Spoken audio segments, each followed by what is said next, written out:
We are up to Maamar HaGeulah, shir number 4 here, which we've been discussing for the past few weeks. The kilkulim of Galus. What is so bad about being in Galus? And we spoke significantly about the kilkul harishon, which was hest upon him, that the Rebbeinu Shalom is hiding his face from the Jewish people. The mashal that we gave, that the Ramchal develops very extensively, Kedarka B'Kodesh, while still telling us that this is still Rosh Prakim. It's just introductory comments because he doesn't go into immense detail, but for us at least, significantly detailed and well explained. There's obviously mountains more to uncover. But what Ramchal told us was that when HaKadosh Baruch Hu, when the Jewish people are in Galus, what that the definition of Galus is that the world is no longer operating the way that HaKadosh Baruch Hu wants it to be operating, meaning the energy that Hashem is pouring into the world is not going to the right places. It's not going to the right places because Klal Yisrael, so to speak, is being sent to rehab. So yes, it's true that our Tati Avinish B'Shamayim is still paying the bill. But we're not at home. We don't have the same relationship. And we explained beyond that during this time of loneliness and distance and confusion, those things that were chashuv, that were special, that were beautiful and wonderful, are now less chashuv and special and beautiful and wonderful. And not only that, they become worse. Meaning that everything that had kedusha now has corresponding tumah that is fighting against it. That is taking over to a certain extent. Those things that used to be the highest of the highs, the most special, become the most tainted, the most lonely, the most depressing, the most sad. And that was Kilkul Harishon. We're starting from Kilkul HaSheni, and we saw a little bit of this within Kilkul HaRishon. We're going to explain it. With a little bit more detail here. But if you take a look on page. Within this, where we have to, Kilkul means messing up. The thing that's messed up. When you are in a world of galus, what's messed up about it? What's messed up being in a world of galus? Says Ramchal as follows: Kilkul HaSheni, the second mess up, the second problem. It says Kilkul HaSheni, the second problem. It's not just that all of those good and positive and wonderful things are not going to the right places, but it says Kilkul HaSheni Gadol is enormous, immensely so. It is devastating. It is an extension of that which we have discussed so far. V'nirmas, because of it's what the pasuk says in Yechezkel. I will fill up the destruction. What does it mean that you fill up the destruction? He says, which is the Gemara in Pesachim. If this one is filled, the other one is empty. Meaning there is a corresponding nature to Kedusha and Tumah. The Gemara says in this Gemara in Pesachim, the Gemara in Pesachim tells us that Caesarea and Yerushalayim, the city of Caesarea and Yerushalayim, cannot both be doing great. If one of them is doing well, the other one is doing poorly. There's certain realities in the world that the Venn diagram doesn't overlap at all. If one thing is doing well, the other thing is doing poorly. You cannot have, and this is a klal in Torah in general, that no malchus can touch another malchus, even a hairbreadth. There's certain things that when one thing has ascended to the top, that which is immediately below it is a world apart. There is a very, very big difference between being the first place at a particular race or competition and the runner-up. It's an enormous difference, even if they're neck and neck in the competition. Once one of them has succeeded, the other one has failed. You now have about those two cities. Is that because Yerushalayim is representative of the kingdom of the Jews. Right. And Caesarea is representative of the kingdom of the Greeks. Of Rome. Of Rome, okay. Right? Meaning one of the two. You can't have both. You can't have this one of two capitals in Jerusalem. I mean, in Eretz Yisrael, either Jerusalem or Caesarea. So when Rome was in the ascendancy and Jerusalem was destroyed, Caesarea was all built up. And Caesarea was the Roman capital of Eretz so Yisrael. what is our relationship towards Caesarea today? Nothing.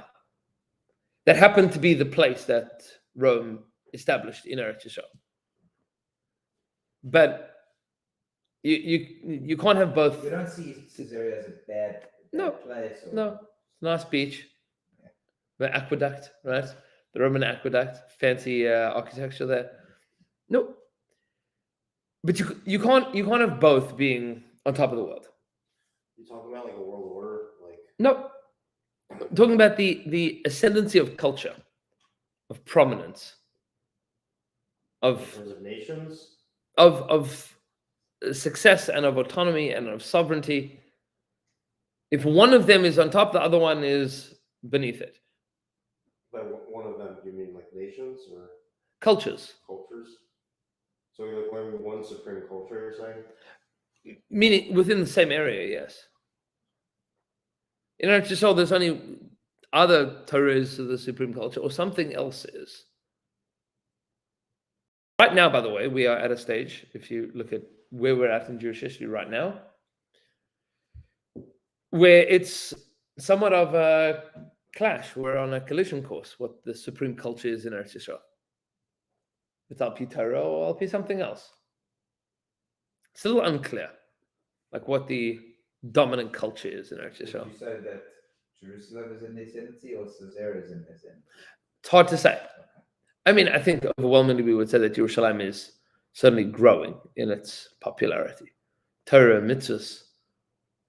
See, people are getting much more involved, certainly in the last 2.5 months. See a tremendous return of Jews to Torah and mitzvahs. But it's certainly not necessarily the case that Eretz Yisrael is, glut in either direction. If you look at the United States of America, for example, there's only one dominant culture in America. Westernism. I think there's a culture war though. There is a culture war, but even that culture war is within the same culture. It's stuck in within the same culture. The same root idea, You're saying Western ideology? Yeah. just take It's machlokas what that is. But I think there's so many different elements of that. There are. There's like the commercialized, like, Yep. When people talk about the Western culture as opposed to like a Middle Eastern or Far Eastern Correct. culture, you think of more like modernization and Yes. the pursuit of wealth. Almost. Right. freedom. And by the way, and even within the most left of wokeism, they still in theory believe in that. It's just how it should be personified and how it should be lived and how it should be distributed. But ultimately, it is still the same machlokas for Westernism. Like nobody in America is, at least nobody serious, is saying like we should have communism, right? Like nobody's holding by communism. Nobody is holding by Sharia law. Well, the people that believe they want it to be communism don't really know what communism is. Right, meaning it's American communism, whatever that might be, right? It's actually interesting though because there's this move by Muslims. Islam is trying to regain that ascendancy wherever they go, where they have been. Yeah, and in some places they're being successful. So like in Canada, Right. there's a very strong movement. Say like banish the legal system and put in place Sharia law. Right, but it's not. There isn't a culture war that's going No, on. I think America is more complicated than that. It's like, there's no communism. There's like a democratic socialism type of thing that is like very, it's too vague to really mean anything. Correct. But as opposed to Eretz Yisrael, which really is undergoing a serious culture war, meaning secularism and versus Torah. Judaism. Right, there is a serious culture war that's going on, and one of them is going to be more successful, generationally speaking. So what the Ramchal is saying is that and that's meaning that's between Jews and Jews. But Ben Yisrael between Jews and the rest of the world. So that which is empty will be filled. What does that mean? One of them will be filled, the other one will be empty. He says, the weakening of Kedusha is the strengthening of Tumah.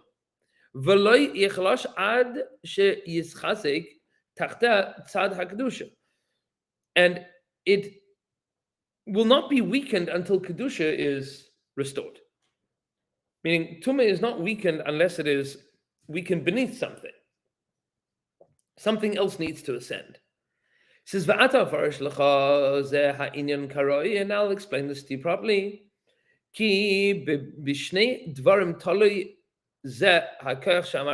There are two things upon which this idea depends. The first is, Aleph, B'tikun madregosehem shenisderu b'sdorim sheloi hayu lahem mitchila va'az nisderu ksheniskalkel b'kedusha seder neged seder hamiskalkel. Says there is an order of the way that the world is supposed to operate. There is a seder hadvarim where there's HaKadosh Baruch Hu is directing the world as is appropriate. And there is a Seder Advarim, which means a system of operations and priorities that exist in the world. And in that system of operations and in priorities, there is a hierarchy of what is most important versus what is less important and what's least important. There's a Seder Hadvarim.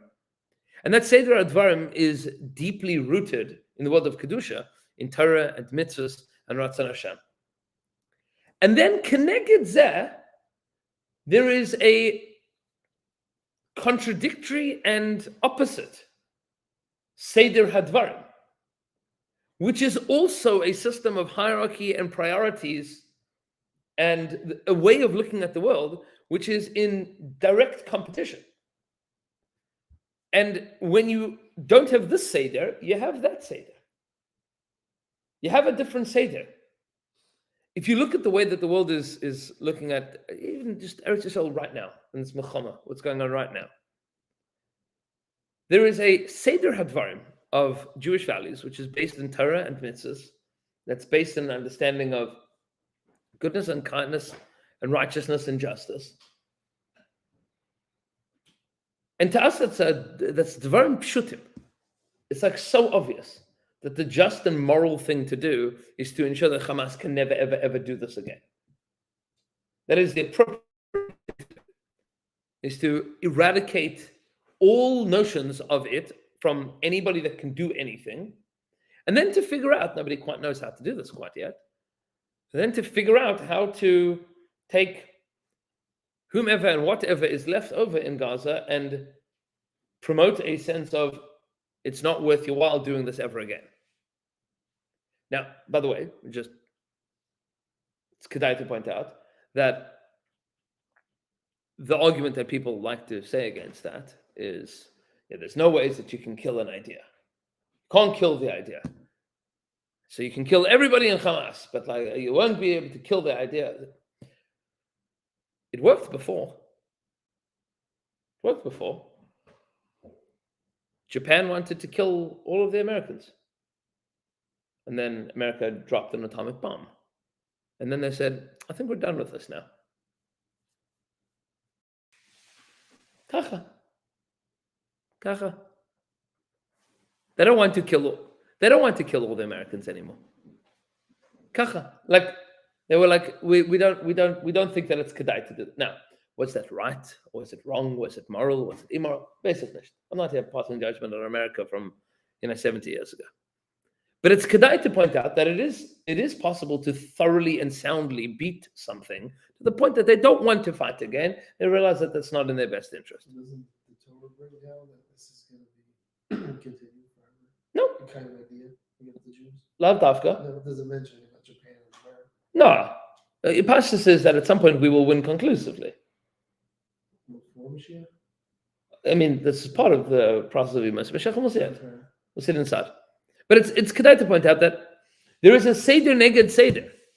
There's a order of priorities and a hierarchy of value systems that is al pi Torah mitzvahs. And then there's a Seder that's connected that sees everything on its head.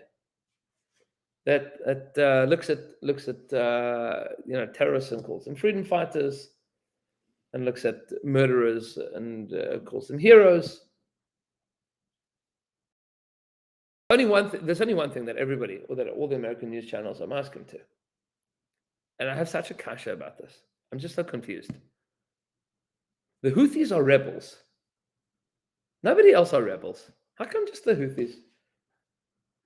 It's the Hezbollah rebels. It's the Hamas rebels. Only they get to be called rebels. Do they also hold that they're rebels? I don't know. I have a kasha on this.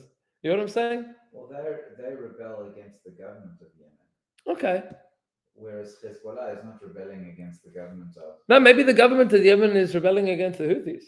Okay. You know what I'm saying? I think Like the Houthis are I think rebels. that by saying rebels, it means like they're not in control of the government. Right. Years. But that's what I'm saying. This is an amaratistic question. I don't know. Everybody's masking that they're rebels. But Fox and CNN both hold that they're rebels. Is it right? Basically, like what? It's their Smash you. brand. They are. It's rebels. We have these, outfits and hats. Right. We're not, Right. not sophisticated. Rebels, right? So from Star Wars. I don't know. That's Exactly. right. Rebel. Rebel. Every war is Yeah.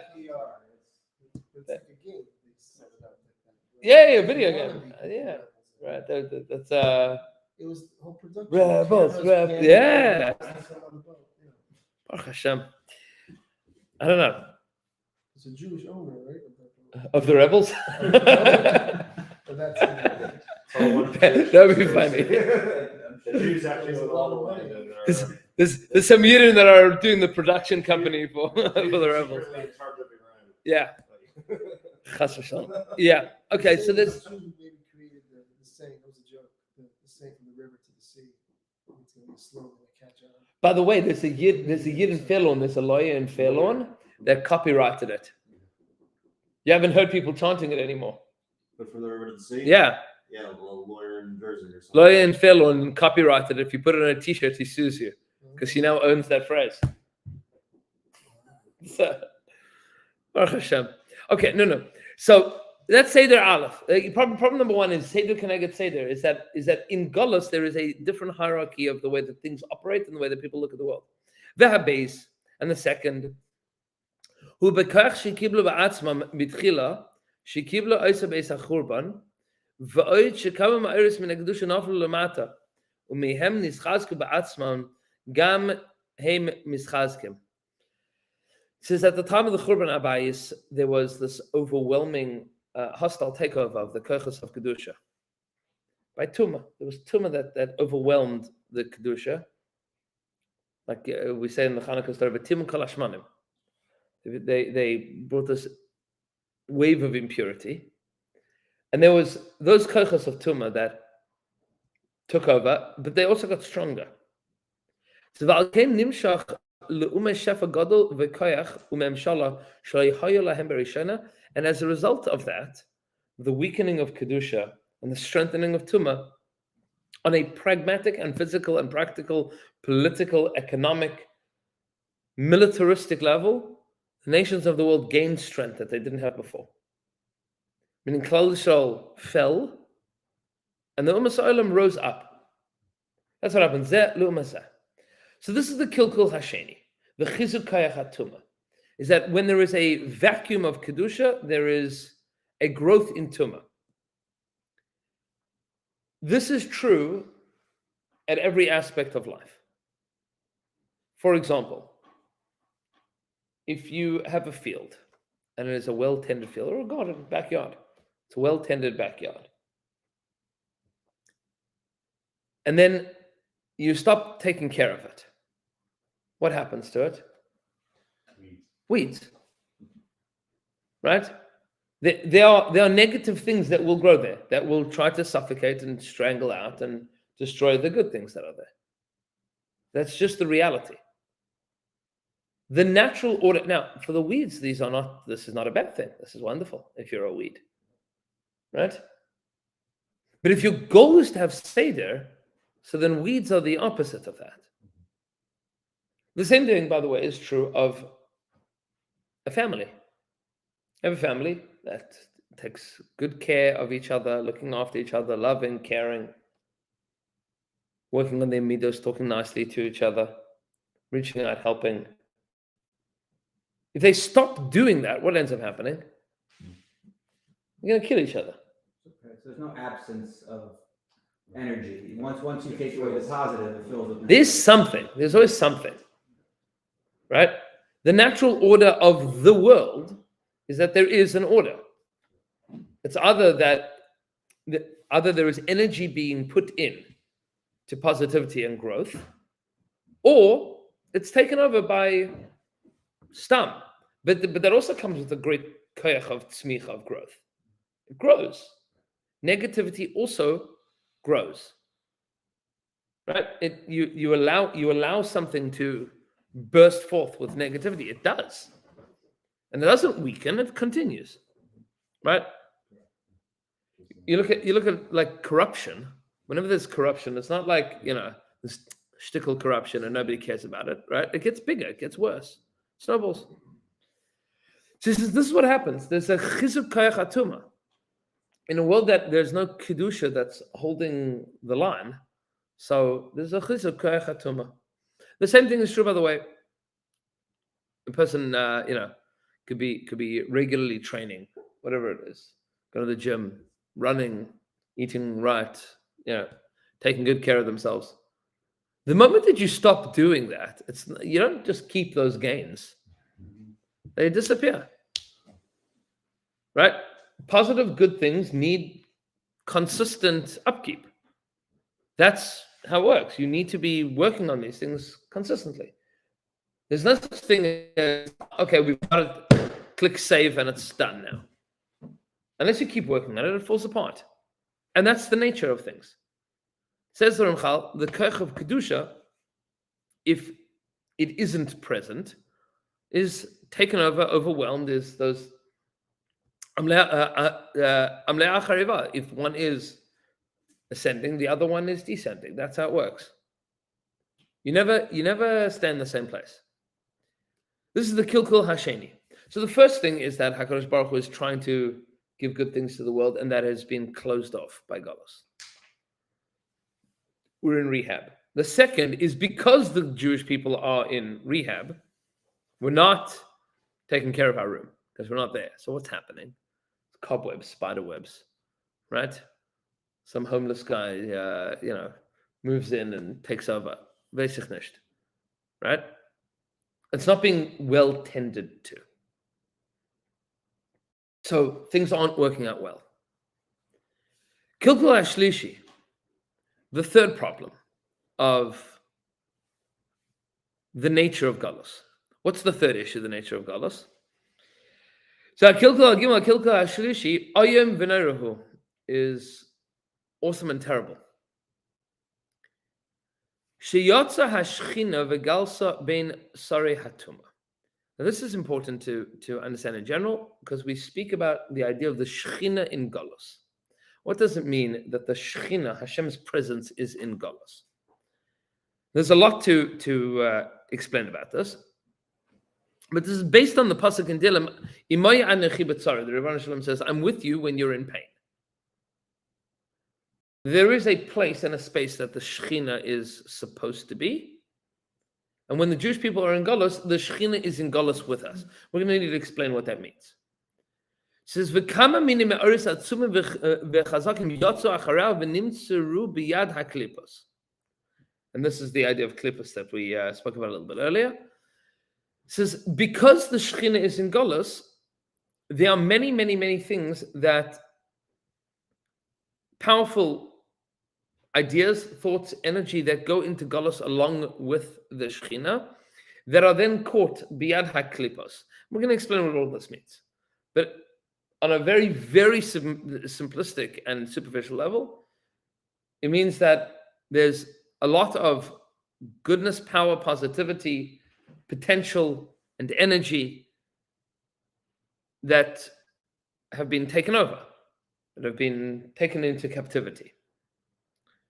So Said Kosov, and it is on this that Shlomo Melech says in Koheles, Es asher shalat adam be'adam l'ra'alai, that which a person has controlled another person l'ra'alai, to do negative things for them. Meaning that there is a struggle, that there is a battle of control over that which HaKadosh Baruch Hu is giving to the world. We'll finish the paragraph and then we'll explain what a little bit of this means. It says, "V'hinei gam bazeh mischaber hakilkul ha'sheni shepirashti kvar." It says this is deeply connected to the previous point that I made, which is in the absence of kedusha there is tumah. It says, "Ki b'shaltam al eila hama'oris," when there is negativity taking over, lachu mehem shefo gvura, they sap strength and power from them. V'nischazku k'ma shebirashti, and they become stronger. V'nimtza lahem ga'oin shivas ga'oin svi'as lechem, the pride of satiation of bread.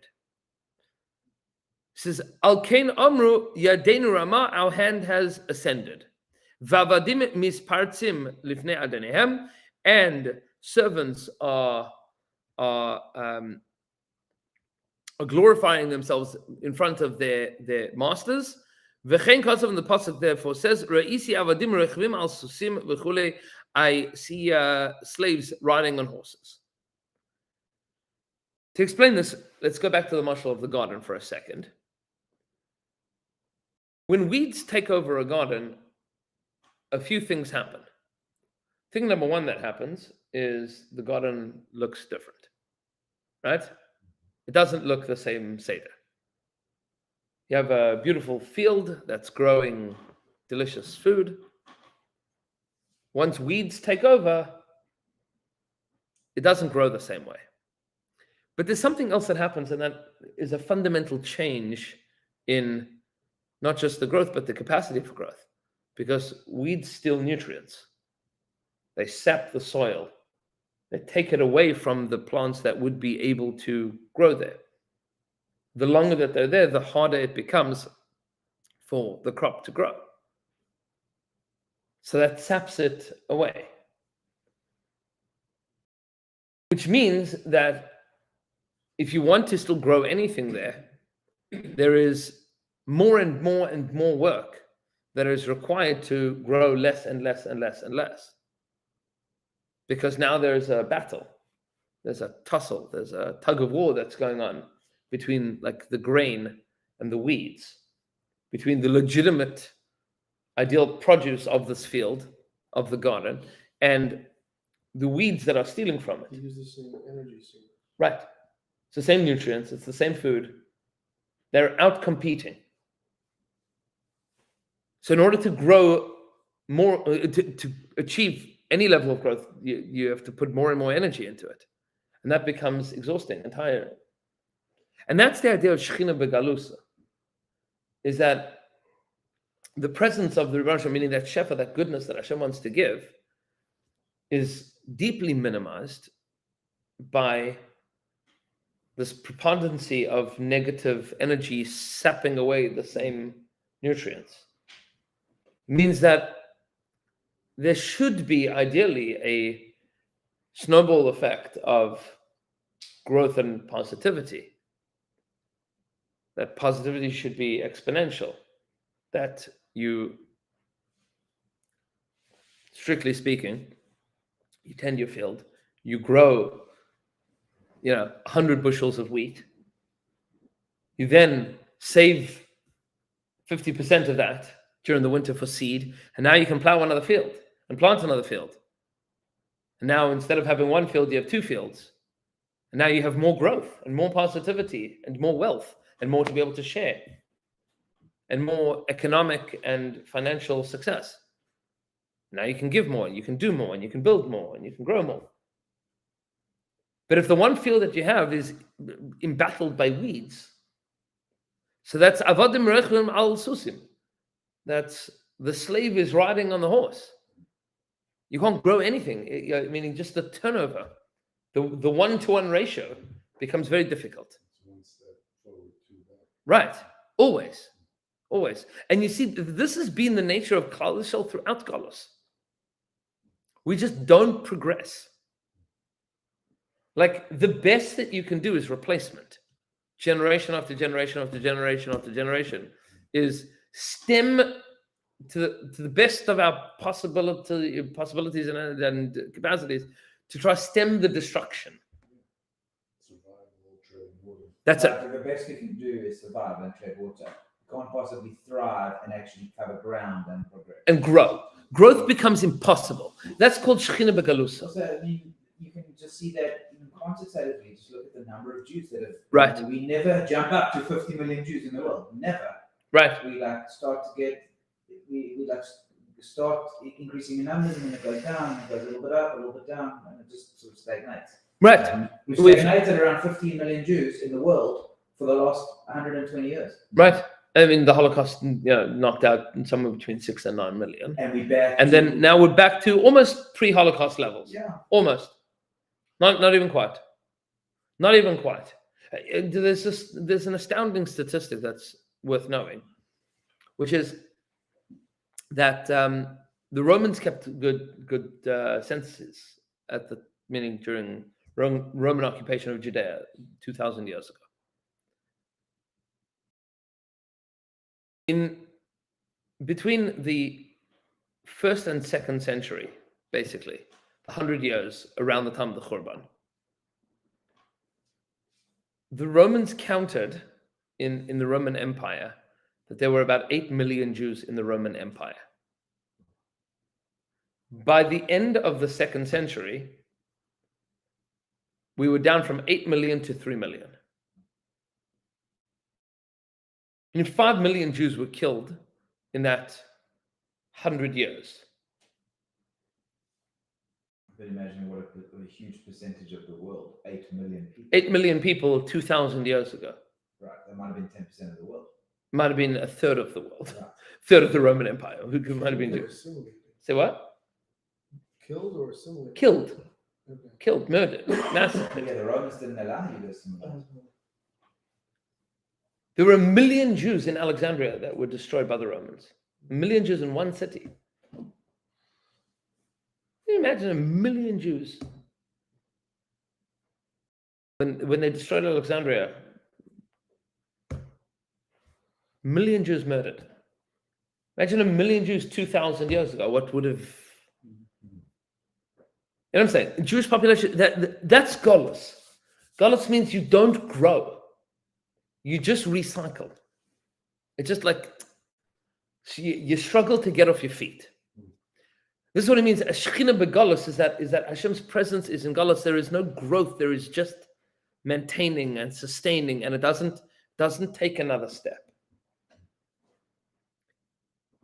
This is the say, by the way, that the Arizal explains that in Galus, all of our neshamas are recycled. There's only new neshamas at the time of Geulah. It's just the same neshamas that come back again and again and again, fixing up. So there is this in Shar Geulah. Is that new neshamas come down when there's Geulah, because then there's growth. Right now, you can't plant new things. You can maintain that which you have. Try to introduce new growth into this. That's very difficult. Very, very difficult. Now, this is strange for us to think about in the context of having a modern state of Israel with a Jewish army, sovereignty of Eretz Yisrael. We'll talk about this in the context of Geulah, because we're already starting to break out of like just dealing with weeds. Not entirely. We have a war going on right now against some very tough weeds that are trying to strangle the garden. But this is where we're living right now. We're making a valiant effort to get rid of those weeds.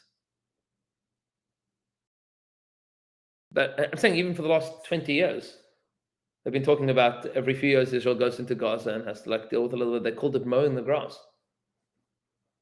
So just mow down some and then kick the can down the road. I think the hope is that we're done with kicking this particular can down this particular road. We're going to finish that. So, but What you're going to do with Hezbollah? What are you going to do with Iran? This is going to be b'chazdei Hashem. Like how any of this is going to work out. But Shechina Begalusa means that you can't grow. I mean, you look at like the United States of America, for example. 300 years ago, the United States of America was like, little colonies, and now 300 years later, and there's machlokes, is it still the greatest nation in the world in terms of political and economic power and prowess? Probably yes. Certainly in terms of military, it's still 300 years took America to become the greatest nation. 300 years. 300 years of nobody really bothering them. Right? That's what it was. Give Klal Yisrael 300 years of nobody bothering us. You imagine what that might be? Right?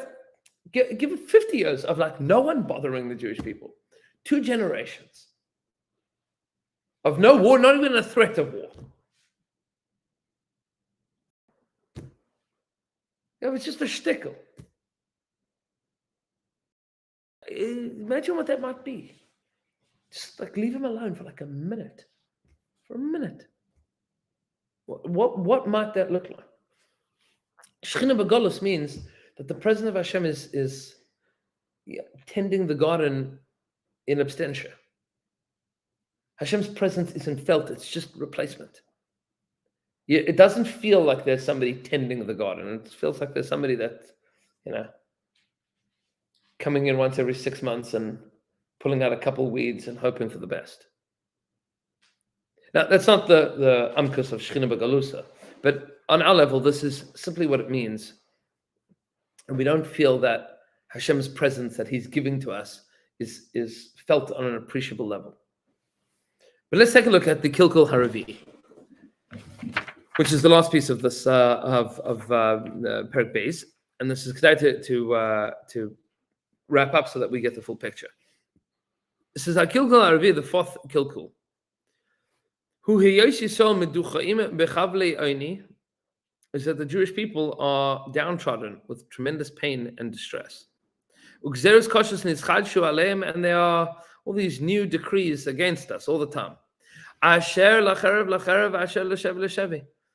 Those taken by the sword and those taken into captivity. And if we thought that this was over in Tafshin Pei Daled, we saw since October 7th that this is not the truth. We are still in Geulah. That's the truth. Uve'emes, and the truth is, now this is very tough to talk about in context of recent months, but the Ramchal says that ultimately this is the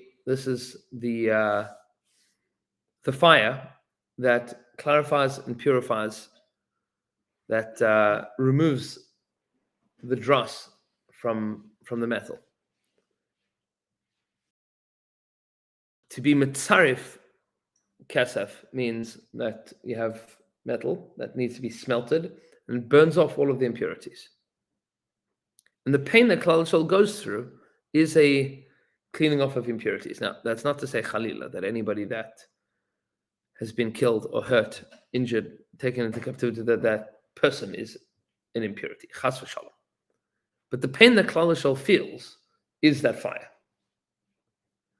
He says, we need to know in the deepest way that these pains that we feel, this is not for nothing. It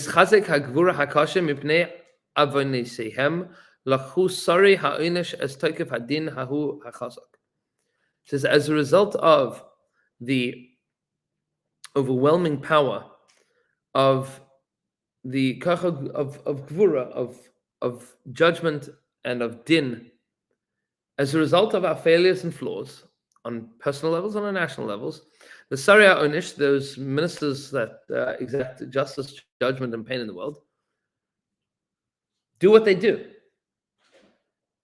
This is what we say in davening. Because we mess up, life gets worse. We should also point out that this is much more true in a world of Geulah than it is in a world of Geulah. There is a lot more wiggle room for forgiveness when you mess up in a garden where everything is going well, versus when you mess up in a garden where you're fighting for every inch. If you give up, a centimeter in a world where everything makes an enormous difference, it's much worse. This is kiviyachol, like when you have two kids in shir. One of them always does his homework and always behaves well and is always a mensch. And then he messes up on one test. So you sit down with him, you're like, no, Babala, you messed up, you didn't study, whatever the case is. Let's try again, let's bring your grade up again. So that's painful for that kid, but it's not devastating. Might be emotionally crushing, but you can come back from that. You can bounce back from that fairly quickly. As opposed to the kid that is constantly messing around, that never does his work, that is always chutzpahdik, that doesn't take care of anything, that bombs in a test. So it's different. So there's a difference between a world of Geulah and a world of Geulah when it comes to the oynish that accompanies the Avera, because it's dependent on the relationship.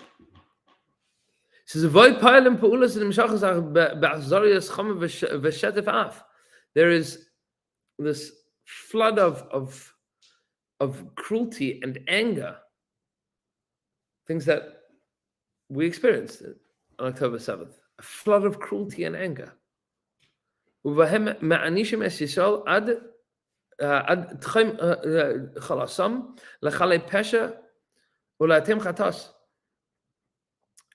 And you see that it destroys our capacity, our ability to even do the wrong thing. Also felt the sense of like,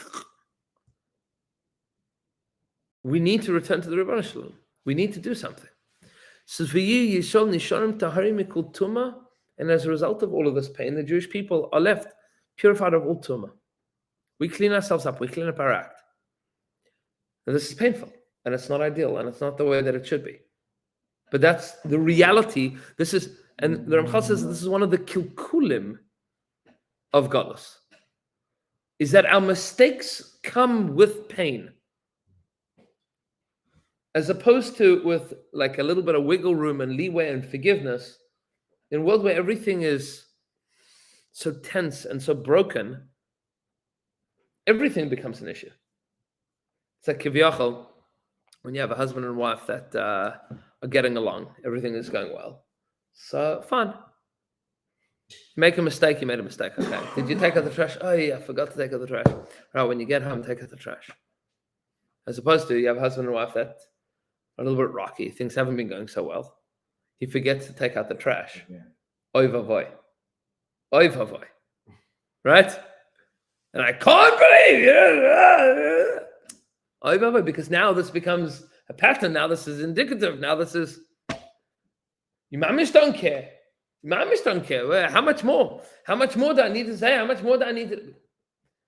So in a world where everything is getting along, little mistakes are beside it, there are little mistakes. In a world where everything is a disaster, so then every small thing becomes a big deal. And this is important to understand. People sometimes look and say, Rebbeinu Shalom, what? You mamish care about every detail like that? What happened? Avinu Avarachman, what happened? Rebbeinu Shalom was looking and saying, I want to be. That's the way that I want it to be. But you have to have a relationship for that. You have to have a relationship if you don't want every little thing to be a big thing.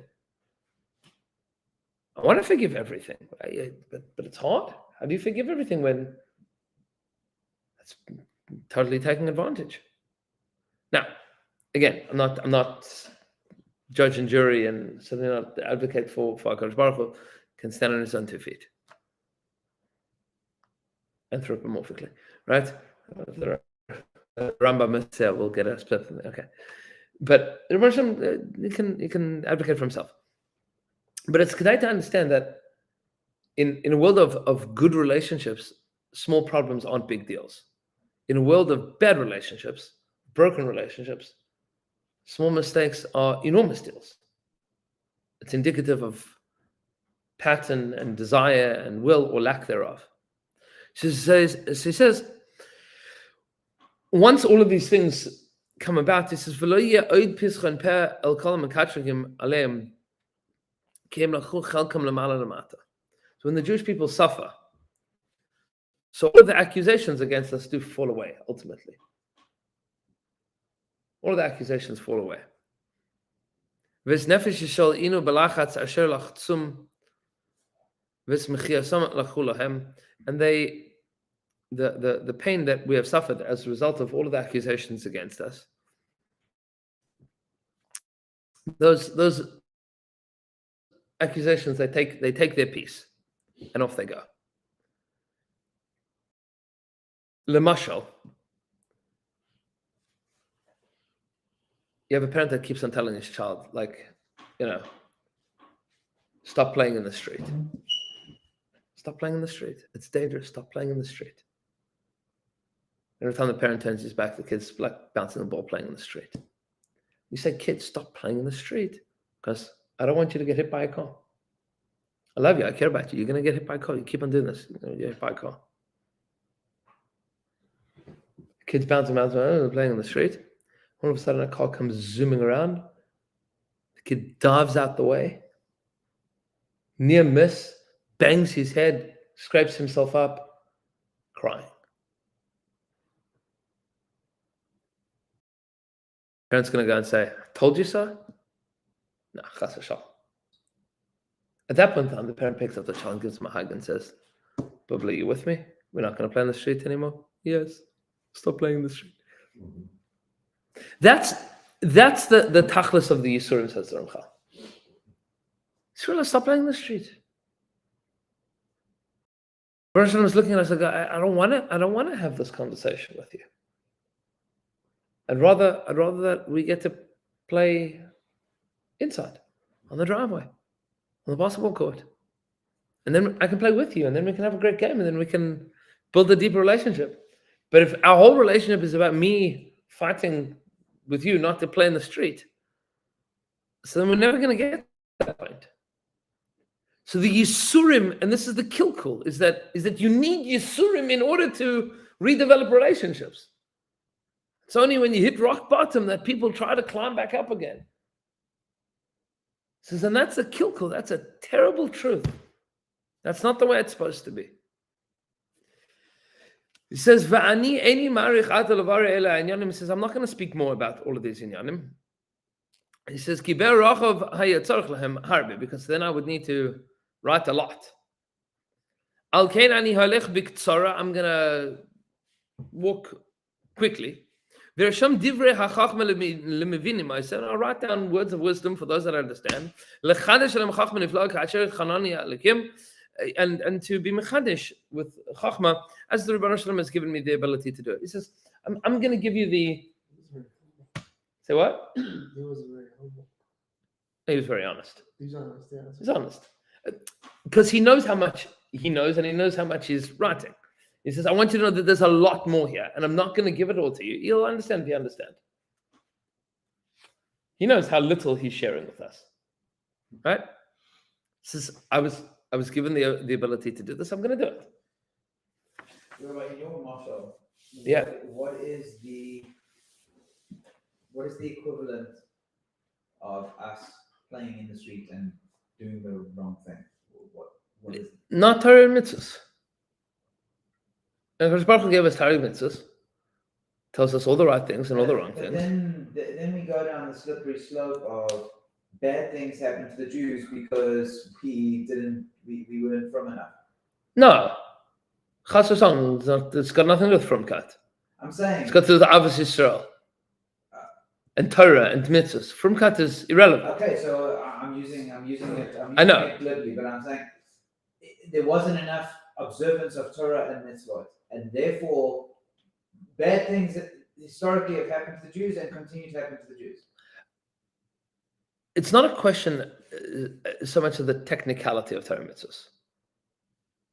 The problem with the kid playing in the street is not the etzem hadavar that is playing in the street. The problem with the kid playing in the street is that the father is saying to him, don't do that. That isn't the way to live. There's a technicality of playing in the street.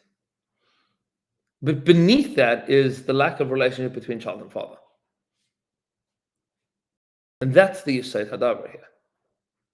Torah and mitzvahs is just the outer shell of the relation between us and Hashem. Everything else is under. Now, that's important. But messing up in the detail is not the same as messing up in the relationship. But constantly messing up in the detail is messing up in the relationship. Meaning it's okay to forget to take out the garbage once, or twice, or 3 times. But if every time your wife says to you, please take out the garbage, you go, no. That's different. That's a different thing. Because you also believe that the garbage should be taken out. You hope. So, like, what's the problem there? That's a relationship problem. What if you don't believe the garbage should be taken out? So then you have not just a relationship problem, but you have a philosophical problem. That's a lot of Jews. Yes. How do you fix that problem? You have to help. That's already a cheles nefesh. Meaning, if you don't believe that the garbage should be taken out, that's a problem. It's going to smell. And sometimes what ends up happening, so Rosh Hashanah goes, okay, you live with your garbage. And that in and of itself, that's its own einish. There's a punishment, there isn't even a directed einish against somebody that never takes out their garbage. So what's the einish min hashamayim for somebody that's a chain smoker? Being a chain smoker, right? And everything that it comes with. Yeah, the Rebbeinu Shalom might at some point in time be upset with that person for not taking care of their life, for being over on the mitzvah of shmatim ha'olam nafshesechem. But the einish of being a chain smoker is what happens to you if you're a chain smoker.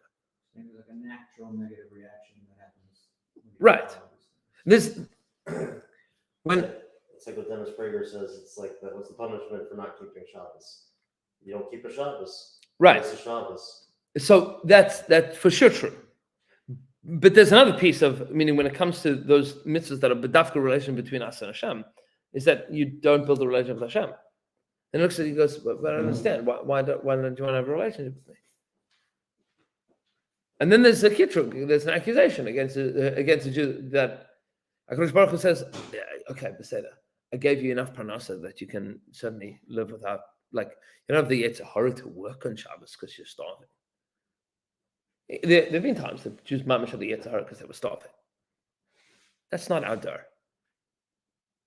That's not out there, right? That's I see recently.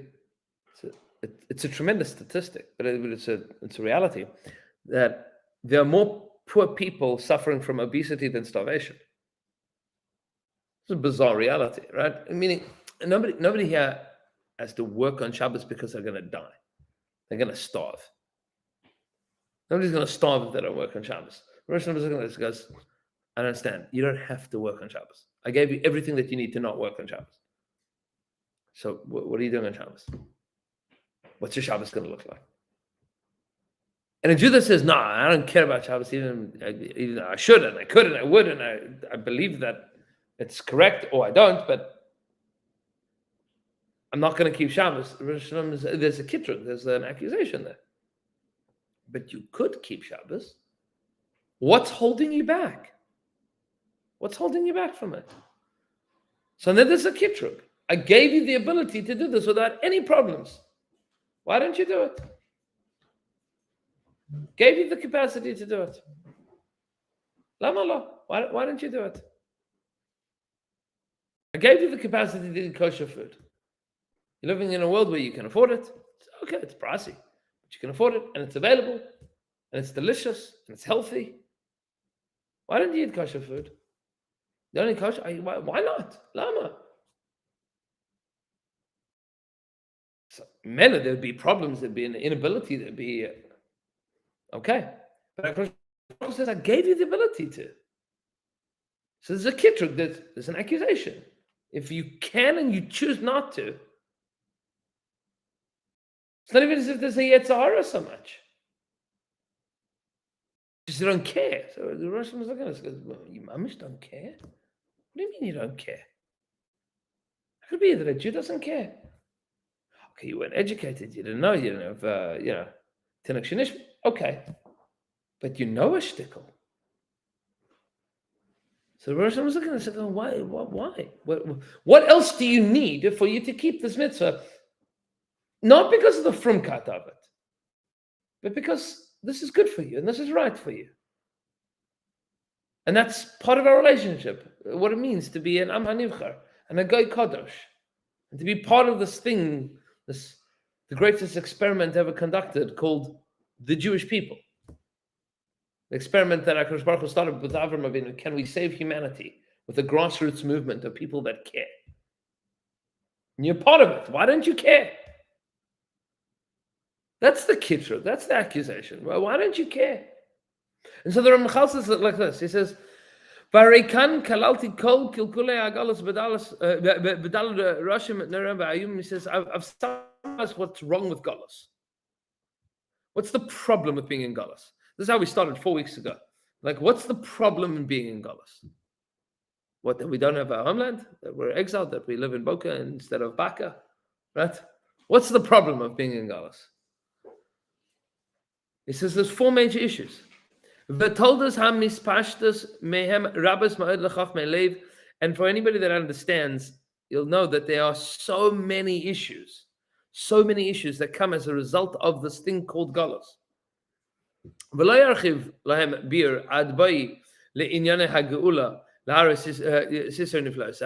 I'm not going to explain all these details until we explain what Geulah means, correcting all of these things. And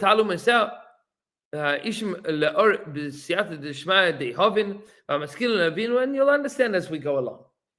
Pasha says, the 4 issues of Galus are: 1, that that which HaKadosh Baruch Hu wants to put into the world is being held back, is being suffocated. 2, because there is a lack of Kedusha in the world, there is a growth of Tumah.